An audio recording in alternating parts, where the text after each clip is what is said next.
Universal Control is one of the coolest software tricks that Apple has come up with in years, and it's a perfect example of what's possible when a company has full control both over hardware and the software that runs on those devices. There are similar concepts, like Logitech Flow, but nothing quite so polished, are deeply integrated at the operating system level as Universal Control.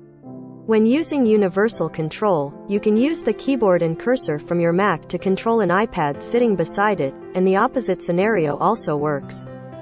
If you've got a Magic Keyboard for an iPad Pro, you can use that accessory's keyboard and trackpad to control a Mac. To use Universal Control, your Mac needs to be running macOS 12.3 or later, while your iPad must be on iPad OS version 15.4 or later. You can see which devices are supported at the bottom of this page. Before using Universal Control, make sure that both your Mac and iPad are signed in with the same Apple ID. The devices must be within 30 feet of each other with Wi-Fi, Bluetooth, and handoff switched on. Handoff can be enabled from the General section of settings on both macOS and iPad OS. Up to 3 devices can be used with Universal Control. How to set up Universal Control on a Mac. Open System Preferences on your Mac. Choose Displays. Click on Universal Control at the bottom of the Displays menu. Check the box for Allow your cursor and keyboard to move between any nearby Mac or iPad. Check the box for Push through the edge of a display to connect a nearby Mac or iPad. How to set up Universal Control on an iPad. Open Settings. Choose General. Select AirPlay. Enable cursor and keyboard. How to start using Universal Control. Once the feature has been enabled on both your Mac and iPad, position the two devices next to each other.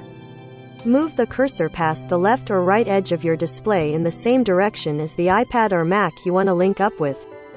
You should see an animation on that other device showing your Mac's cursor pushing through onto its screen. Continue moving your cursor in the same direction, and Universal Control will be activated.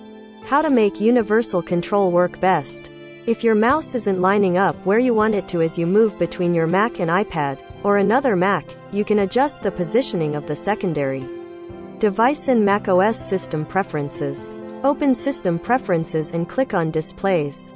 Move the iPad or secondary Mac display up or down, or from the left to right side and vice versa, until it's exactly how you want it. Once you're all set, it's time to begin using Universal Control. You can use each device's physical keyboard and cursor to control any Mac or iPad that is connected via Universal Control. It's also possible to seamlessly drag and drop files between macOS and iPad OS. Macs that support Universal Control. iPads that support Universal Control.